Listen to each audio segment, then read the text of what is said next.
The thing is, like, if you now hired another 50 people, you've got a growing organization, there's a lot going on. One of the other things that might be happening is you might now have board meetings. And so this is one of my favorite use cases of Fellow actually is using Fellow for my board meetings. If I look at our schedule today, it turns out that we actually have a board meeting today that I've conveniently plugged into my calendar here. This is a test board meeting that I've created. As a matter of fact, I should probably apply a nice template to it. And as you know, we have a lot of really good templates, from David Sachs, who happens to be an investor in Fellow. So I'm going to was also on our podcast. So make sure to listen to episode 100 of Super Managers if you haven't. Oh yeah, that's a good point. Episode 100 of Super Managers podcast, which is a podcast we host, is incredible. All the episodes are, but since we're talking about David. Yeah, back to the demo. Yeah, back to the demo. So now I've applied this template. One of the things that happens often in a board meeting, which is you may not know when the next one happens, right? If you have a meeting and you don't know when the next occurrence is going to happen, it's going to happen next quarter, but you're going to have to get everyone's availability. And it's not set in advance. But sometimes what you want to do is you basically want to write something down for a future agenda. So whenever you do end up meeting, it would be nice if you had an agenda set for that time. So we've created this brand new thing that we're calling the new note button. Some of you may have noticed this. This is actually one of the few things that's already live, is this new note button. And the way it works is that if it is a recurring meeting and you click new note, it's just going to go to the next one in the meeting. But if it's not a recurring meeting, or you don't want to use the next recurring instance, you also have this drop down here. And what you can do is you can always add an unscheduled note to the meeting. And you can see now this is an unscheduled note. There's no date and time. The same template kind of exists. And what you can do is you can add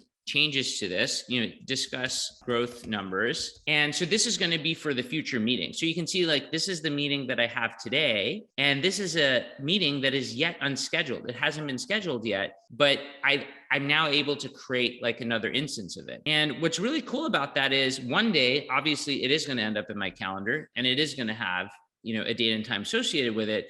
And when that happens, I can click set date and time and effectively choose whatever meeting and then assign it to that meeting. So it really makes this super convenient. It is amazing. It's one of those little things that makes a huge difference, because now people can get into the habit of preparing in advance, even for meetings that aren't scheduled yet. So that's awesome. So another thing that I wanted to show you, and it's kind of related. So one of the nice things that you'll actually notice is that in Fellow, you always had the ability to make a bullet. But the way that you would do that before is you would have to press tab. And so something that we've changed is, and typically in our board meetings, we like to make a lot of numbered lists.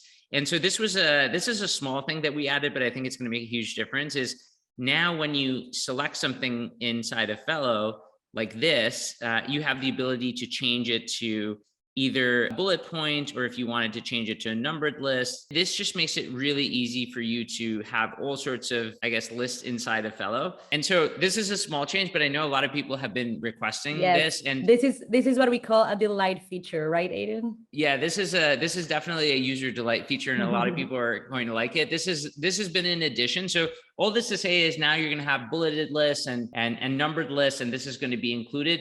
You could have created the bullets in the past, as you can kind of see here. We've now put it directly into this menu over here.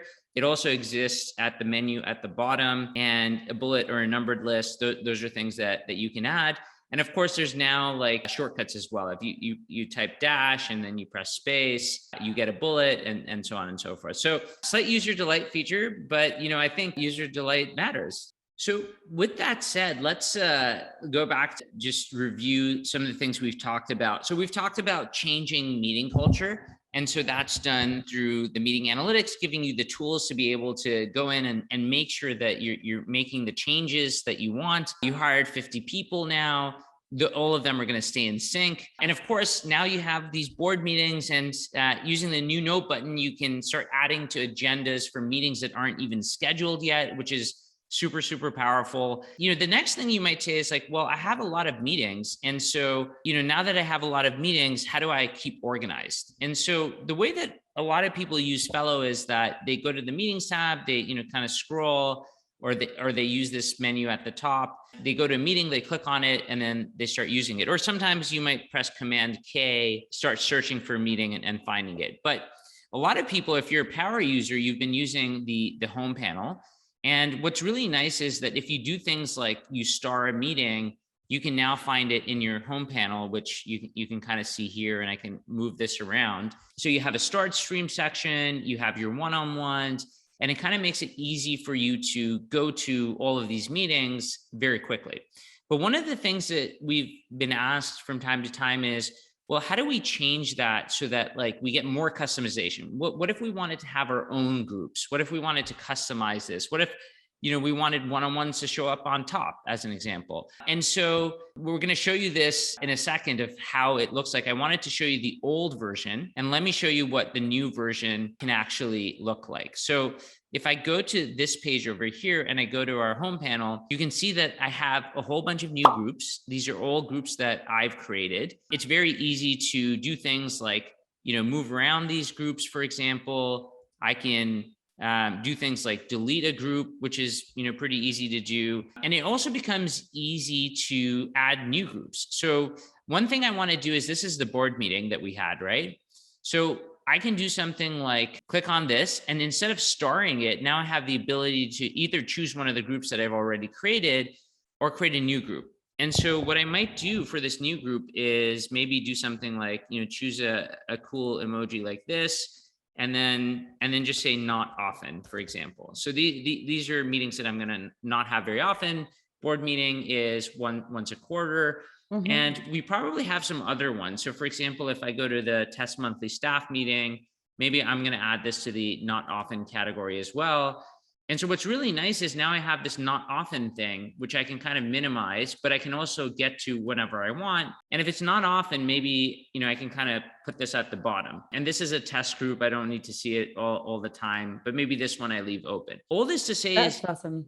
Yeah, this is super flexible now, right? So you can, if you're in your home panel, rather than remembering what date to go to and to find it and so on and so forth, this allows you to just go from whatever the meeting is in whatever group, you can go there very, very quickly. I love that we're giving people the ability to customize the home panel in any way they want. Personally, I'm going to organize my meetings by type, so I can see myself doing it by async meetings like you did right there, and then perhaps team meetings or project check-ins in another group. So I'm really excited to use this feature. I think it's going to help me organize my meetings and also prepare for them because it's very easily accessible. And it's very easy to do that, right? So if you have an asynchronous section, you just click on new stream, whatever you want. And then I know you use it for shared action lists a lot, for example. So, and you can basically put all those things in the same place. It just gives you a lot of flexibility. I'm very excited. And I think people are going to make a lot of use of this in particular. Yeah, let us know in the comments